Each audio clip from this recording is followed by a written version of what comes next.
Well,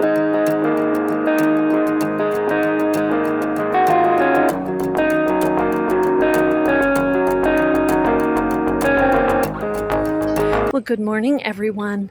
I hope everyone's having a beautiful Thursday. I tell you what, I'm a little bit in the investigative Nancy Grace kind of a mood. I want to know, how many calories make a pound? How long does it take me to lose that pound? What is the best way to burn those calories? And yeah, so that's what we're going to take a look at. And then we're going to take a look at Jersey Mike's menu. And the R and the G that I thought was such a mystery code. R is a regular grinder and G is giant grinder. Yeah, all I needed to do was put my glasses on to figure that one out. Well, hello, beautiful YouTubers. Welcome to Mella's Wacky Wellness. And I'll tell you, I am so grateful to have a few subscribers jump on board. I would love to know what it is that you would like to see more of. Do you like the clips with the music? Do you like more information? And, let me know, because then I can cipher through or filter through what I'm doing for you. So with that, I went on a walk this morning, and I'll share with you right off the bat what my numbers are. And I've been back working for a little bit. So my numbers so far are 5,994 steps and 1,103 calories I've burned. And I've walked about 2.53 miles. I did not get into the vigorous or the peak zones or any of it. But I'll tell you, as you see from the previous clip, how we started, I want to know more about calories. Like, what is a calorie? How many calories make up a pound? How long does it take to get that pound off? So I've done some research. I went down a scientific rabbit hole super fast. Medical jargon, grams, kilograms, kilocalories, this and that. I mean, it was complicated quickly. So I focused on simplistic information, because really that's what, now I gotta tell you though, I ended up signing up with one of the sites. It's called American Fitness Professional Associates. And they have nutritional training programs, this and that. And I was just curious. So I signed up. I want to get a little bit more knowledgeable about nutrition. So when I take that, I'll share that information with you. So we're going to start the next clip right off with the definition of a calorie. Okay, everyone, so we take a closer look at what a calorie is. So this second definition applies to us. It's a unit of energy often used to express the nutritional value of foods, equivalent to the heat energy needed to raise the temperature of 1 kilogram of water by 1 degree of Celsius, and equal to 1,000 small calories, a kilocalorie. I mean, that's the definition. This is how quickly we go down the rabbit hole of medical terminology. So let's take a look at how many calories are in a pound. In this article by Very Well Fit, and it's called How Many Calories Do I Burn to Lose a Pound? So basically, it's answering the question that if we, let's just simply Google this for a moment, because I just want to show you how it comes up. And let's see. Here it is. In the past, research found about 3,500 calories of energy equaled about a pound. So researchers thought burning or cutting about 500 calories a day would lead to losing a pound a week. Now, I like what we're going to go into the Mayo Clinic first article, and then we'll go back to the other one. But the Mayo Clinic, well, let's read it a little bit because it talks about how your body is burning energy. Energy comes from calories, fuels your every action from fidgeting to marathon running. Carbohydrates, fats, proteins are the types of nutrients that have calories and are the main energy sources for your body. So, no matter where they come from, the calories you eat are either converted to physical energy or stored within your body as fat. So, these stored calories will stay in your body as fat unless you use them up.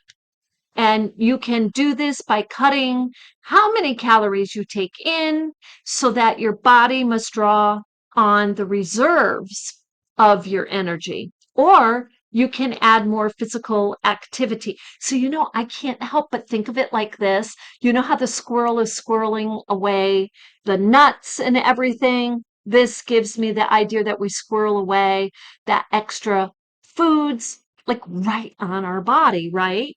So down here, it talks about tipping the scale. So this goes into kilocalories, and I just want to share this with you because I found it absolutely fascinating and a little scary. So your weight is a balancing act, but the equation is simple. If you eat more calories than you burn, you gain weight. And if you eat fewer calories than you burn more calories, then you lose weight. So in the past, research found about 3,500 calories of energy equaled about a pound of fat. So researchers thought burning or cutting 500 calories a day would lead to losing a pound a week. But this isn't true for everyone. Now, in general, if you cut about 500 calories a day from your usual diet, you may lose about a half a pound to a pound a week.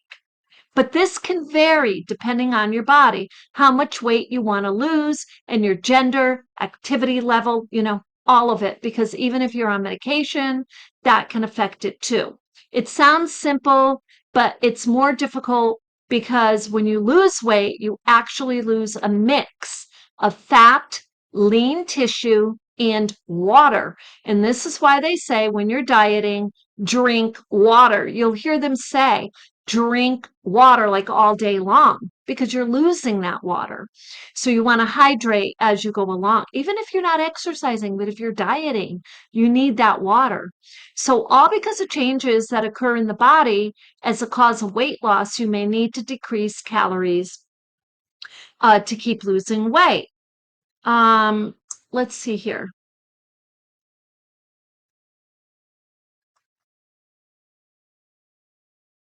Yeah, right here. Oh, I guess it didn't go into the kilograms in this article. Okay, that's all right.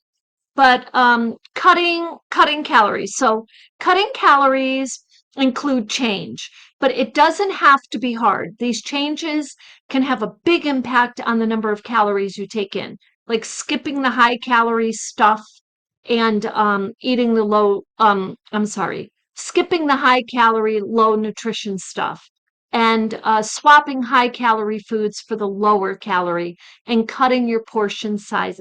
That's the number one thing I did.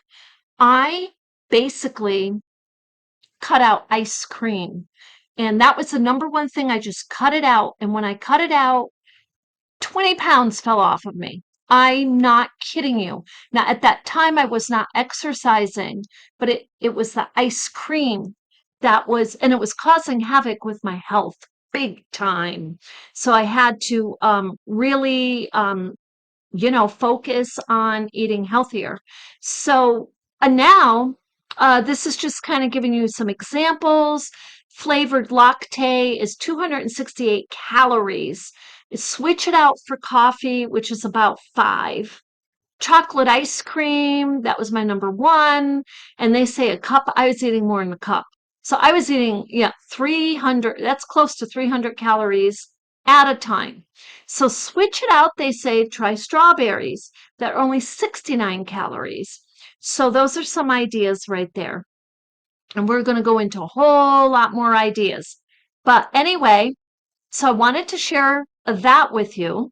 Now, this one is again talking about the 3,500 calories as being technically you need to burn 3,500 calories to lose a pound of body weight. So this is with Very Well Fit, and you can achieve this by creating a deficit of 500 calories a day, which adds up to about a pound a week. So that answers those critical questions right off the bat. So I kind of keep looking further for more information, and I'm getting the repeat here about the 500 calorie per day. So now this is interesting because it says, how do you get to a calorie deficit? Reducing the calories you consume during the day can be an important part of any weight loss plan. However, it's very important that you provide your body with fuel. And cutting too many calories can slow down your metabolism. Now, I know that this is true because I've seen it in action. My doctor said if I skipped breakfast, it would actually infringe upon me losing any weight. If I ate breakfast, it would help with the routine of actually losing weight. So that's what they're talking about here. Cutting too many calories can slow your metabolism and take it even more challenging to lose weight. So you have to eat something, a peach, a banana, cereal. Highly calorie restrictive diets can also lead to additional muscle loss to hinder your weight loss efforts. So it's all a balancing act. We don't want to do anything to hurt our health.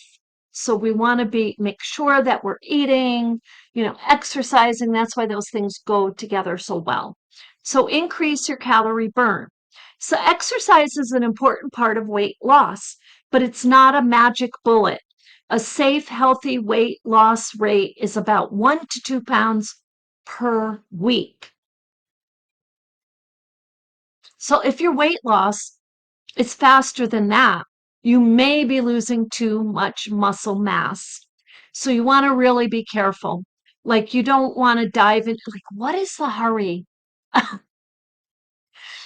As long as you're maintaining health and you've got that energy, I mean, this is what, and you're heading to losing that weight, that's just marvelous right there.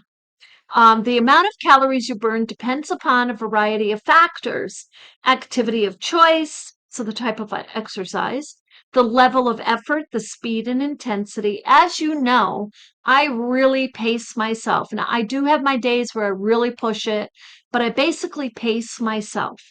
Time spent exercising, your weight, and your current metabolism. We are going to take a look at BMI, body mass index, and very shortly. So actually, let's go to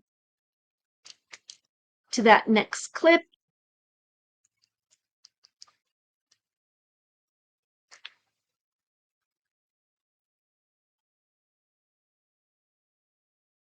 Over here.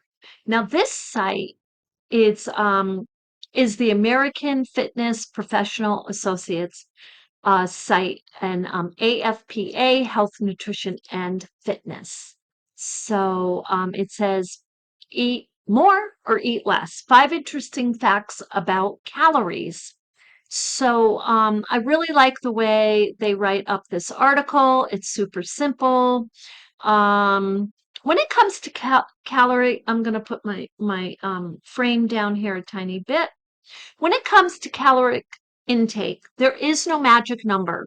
While the FDA is using 2,000 as an average number of calories per person, um, uh, calories a person should assume in a day, the specific number actually varies for each person. And this depends on your weight, your size, what you're trying to do, and I would add what foods you can eat, what you can't eat. Um, Cutting calories too drastically can thwart the weight loss efforts. And we just talked a little bit about that. This is super important because while calorie monitoring and often restriction is an important aspect of weight loss, you do need to use care to stay within your safe and recommended, excuse me, calorie ranges. In an effort to lose weight quickly, many people cut their caloric intake too drastically and they end up sabotaging their efforts. This is because severe calorie restriction makes it difficult to stick to your goals and often leads to unhealthy cycles of overeating and undereating. Now, I was reading somewhere else that the body is also trying to balance itself all the time. So, too large of a deficit also contributes to muscle loss, a reduction in energy levels. See, this is my big thing right there. Ooh, I cannot stand feeling lethargic. If I get lethargic, I'm not feeling well. That's just an absolute. And diminished metabolic functions in the body as leptin, thyroid, and testosterone levels. Your body may also slow down in metabolizing process and begin to store fat. And I think of the little squirrel in that little image there. Not all calories are created equal. When it comes to calorie consumption, think quality. While low-fat foods sound healthy, you may be better off consuming their full-fat counterparts because of the additional nutrients that will keep you feeling full longer and prevent you from indulging later. By making simple changes in your diet, such as swapping oatmeal for cold cereal or whole grains for their processed counterparts, sweet potatoes for regular, and whole fruits instead of fruit juice. The calories you do consume will satisfy you until you get to the next meal. Oh, that is so true. That is so, so true. I was having a hard time getting to the next meal. So I focus heavily on the more organic foods, the foods that are healthier, and it's making a huge difference. Weight loss via calorie restriction takes time. So this is one of my big questions. It's like for weight loss to be effective over long term, it needs to be properly done with patience. A healthy, as long as I'm working towards something, I have ultimate patience. As long as I know that I'm doing what I'm supposed to do, I'm fine. But I lose patience if I don't understand what's going on. So a healthy goal is a loss of about 1 to 2 pounds per week. So I'm going to say I am losing between a half a pound to a pound a week because I've lost about 3 since July 4th and we're on August 1st. So take it slow. Realize that just as it took a bit of time to gain that weight, it's going to take time to lose it. As with all the aspects of your health, be sure to talk to your doctor about how to lose the weight in a way that is safe. And that's why you need to talk to your doctor. You really want to be safe. That's huge. So now, yeah, with this AFPA, I signed up for the nutritional program, and I'll share that with you as we go along on our journey. So now let's see here. Yes, this says losing weight slowly. So that answers that question. So we know what a calorie is. We know how many calories are in a pound. And we know what the healthy amount of time is to lose that pound. Not everyone is trying to lose weight. You want to maintain a certain weight also. So now here, this is by NIH, which is a government, I'm sorry, it's a government, um, it's a National Institute, Institute of Health, and it is a government agency. So they give us some information now about this BMI. So I like the way they kind of laid out the info here. So why is a healthy weight important? And I'm stressing this because at any age, people can think that they need to lose a lot of weight. And the fact is, when we get older, we need to actually maintain a certain amount of weight. Now, with that said, any age group, it's not healthy to be overweight, but it's not healthy to be underweight either. So, being overweight or obese increases your risk of many diseases and conditions. The more you weigh, the more likely you are to suffer from heart disease, high blood pressure, diabetes, gallbladder disease, sleep apnea, and certain cancers.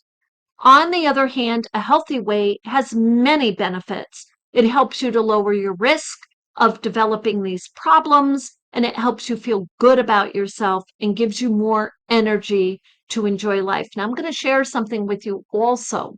When I was overweight, excessively, I would say excessive overweight, I was lethargic. My numbers were all up into the zone of where, it was I was high risk, I could have had a heart attack or a stroke or something along those lines. And the other thing is, I couldn't think really good. I was lethargic a lot, but I didn't realize, and I knew I wasn't thinking. My cognitive wasn't as sharp as it is now, and as it usually has been my entire life. There's nothing I could do about it. I didn't realize it was all of the foods I was eating. I really didn't. I didn't have that, until the doctor said it. And that was a really super big help. We don't realize it at the time necessarily. What is your risk for weight-related diseases? So this is BMI. BMI accurately estimates your total body fat, and the amount of fat that you carry is a good indicator of your risk of variety of diseases. There's two ways to check your BMI. Now I have pulled up the calculator, and we will go to that next. But so it says use the BMI. You put in your height in the left-hand column, and then you put your weight in, and then the number on the top of that is your BMI. So use the BMI calculator on the National Heart, Lung, and Blood Institute's website, and it gives us the website.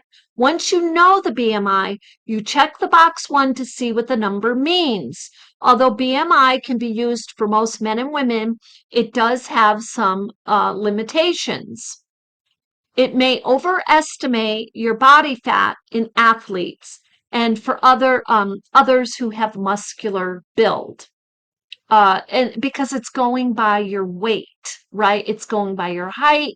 It's using a national statistic number program. It may underestimate your body fat in older persons and others who have lost muscle. So, so we're just going to go on here to read this, and then we'll go to that. Waist circumference and measurement. Your waist circumference is also an important measure to help you figure out your overall health risks. If most of your fat is around your waist, then you are more at risk of heart disease and diabetes. The risk increases with a weight measure. So the greater than 35 inches for women and greater than 40 inches for men.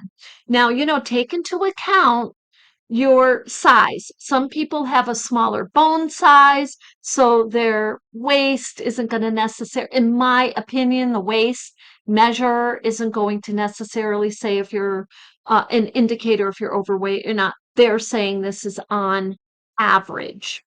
Other risk factors. Okay, so it goes into the heart disease, but it's talking about how BMI is helping us. If you have other risk factors for heart disease and are overweight or obese, then you will be at greater risk for health problems. So your doctor will check your BMI, like your waist circumference and whatnot. Basically, they put you on the scale. If you're overweight, your BMI 25 to 29.9, do not have a high waist circumference, and have less than 2 risk factors, then it's important you do not gain any weight. If you are overweight, BMI 25 to 29.9, or have a high waist circumference and have 2 or more risk factors, then it's important for you to lose weight. Okay, so let's take a look at this now. We're going to get out of this for a moment, and here it is.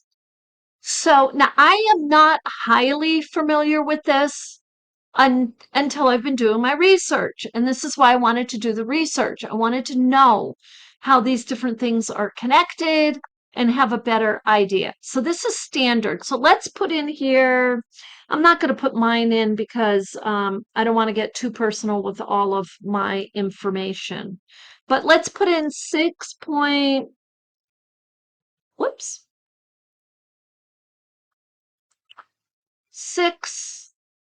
feet for your weight, height, I'm sorry. 6 feet, oh, that's metric. It jumped over to metric.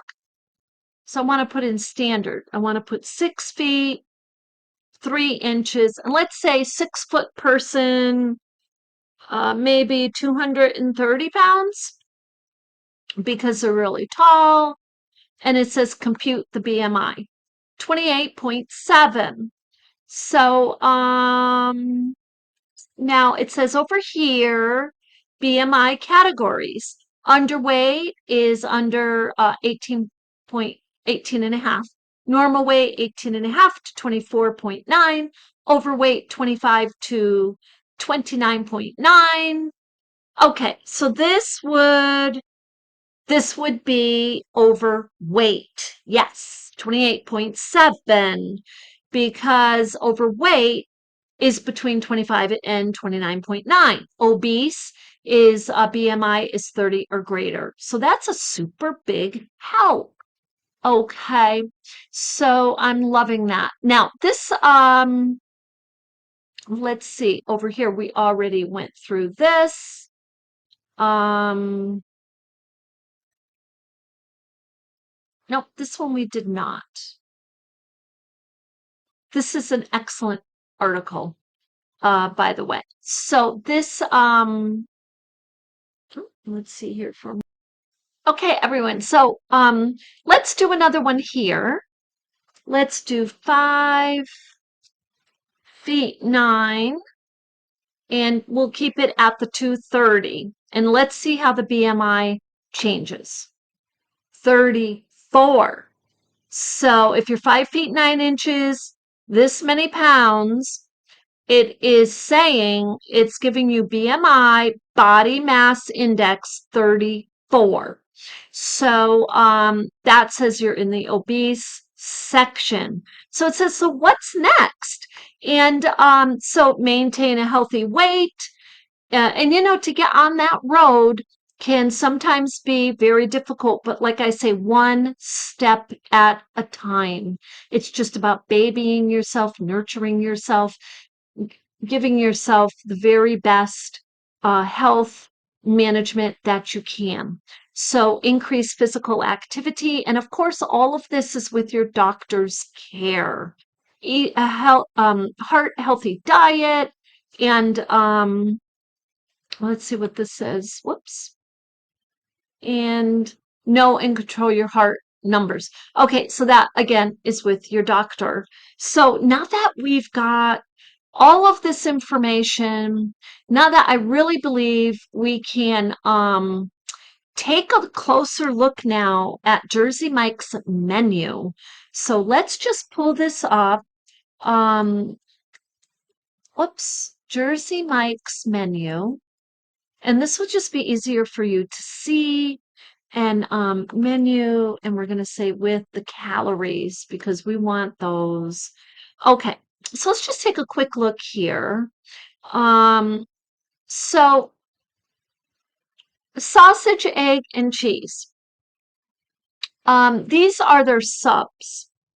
So these are on, you know, good sized pieces of bread, and it's a 910 calories. So for me, I can't eat the sausage, and that's because of the salt and everything in it. It's very hard on me. So I don't eat the sausage, but it's 900, so it's almost 1,000 calories. So if we're coming in, oh, look, Jersey Mike's sub calories and nutrition information. We're going to take a look at that in a second.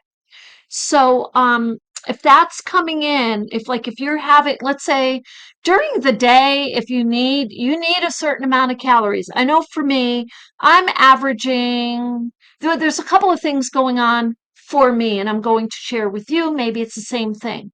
I can't go hours and hours and hours and hours not eating. I have to do the every other hour snack thing. So those snacks for me are definitely about 150, 200 calories at least. So I am taking in about 500 calories during the day. So at night, I'm being very extra cautious. I'm being extra mindful of what I'm eating. So, now, like they said, as we were reading, it's not necessarily the calorie intake. Um, you're counting the calories, but it's the type of the calories you're taking in. So I would say sausage is very difficult to digest, at least for me it is. Now look at the difference though, right off the bat. Sausage, egg, and cheese, and Parmesan bread, mini, one serving, 910 calories. Jump over here to ham, egg, and cheese on seeded Italian bread, nutrition facts, serving size. One serving is 540 calories. What a difference. I mean, really, that is absolutely huge. Um, so now take a look at this, people. This is huge. Grilled Italian sub. Um, with rosemary Parmesan bread. This is a giant. So this is the G. They had R and they had G. This is the G.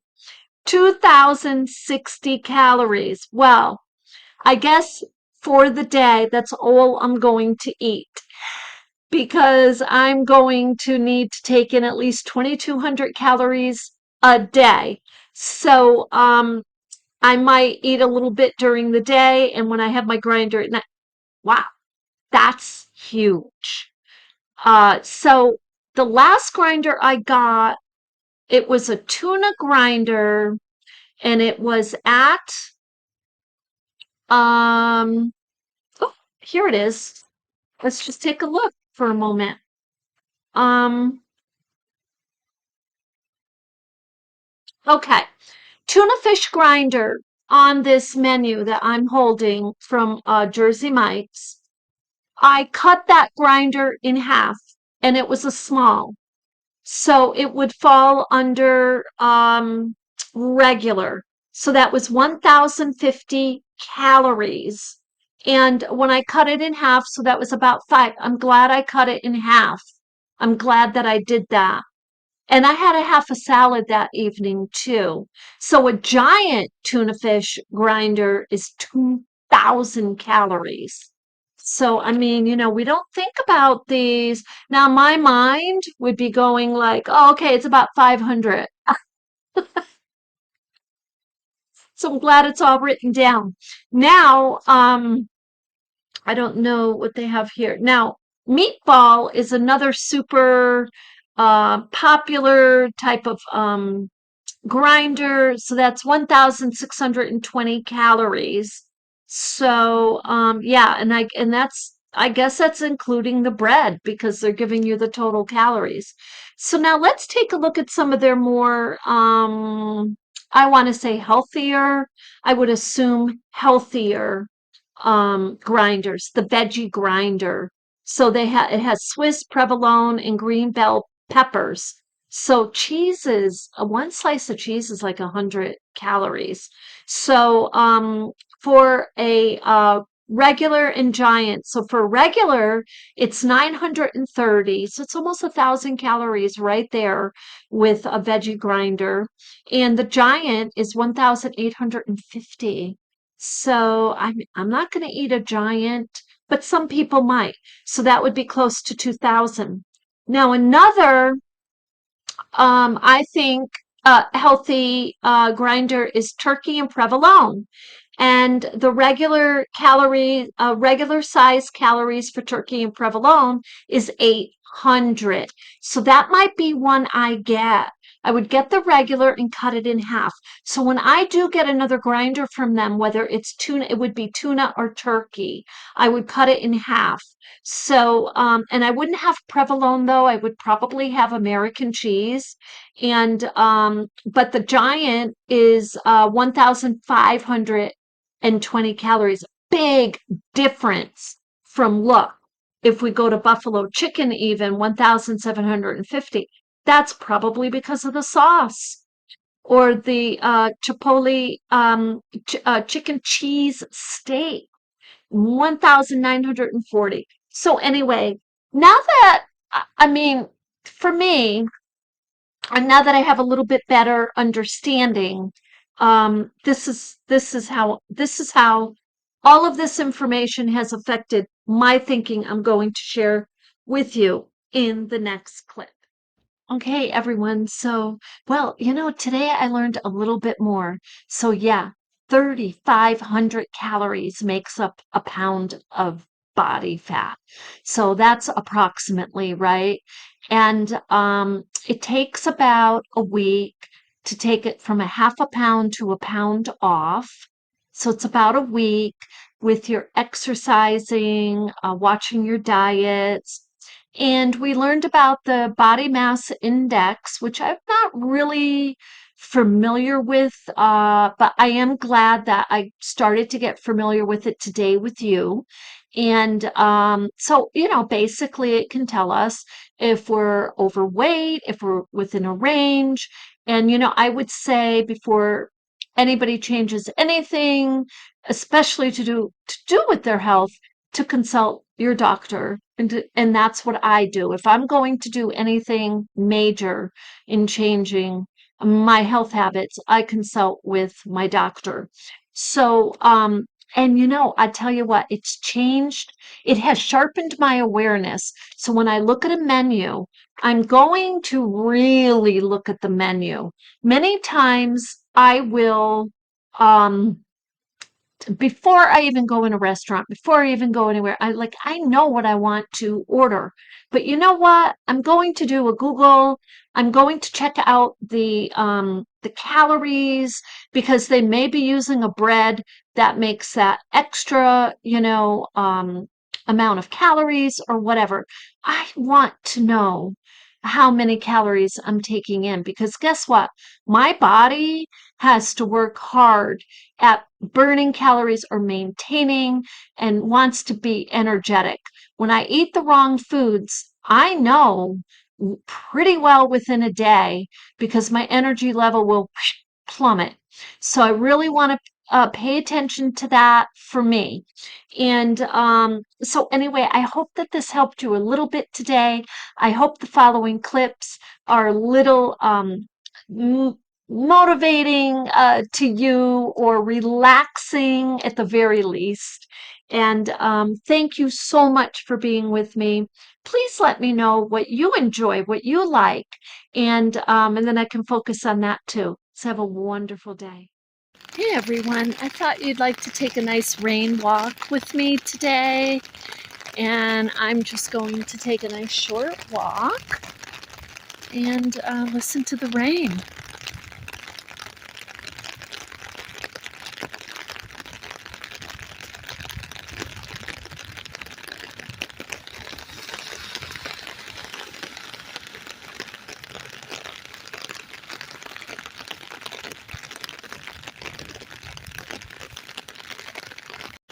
Hey everyone, I thought you might like to take a nice short rain walk with me down to the pond, or one of the ponds. Listen to the rain. See some of the beautiful flowers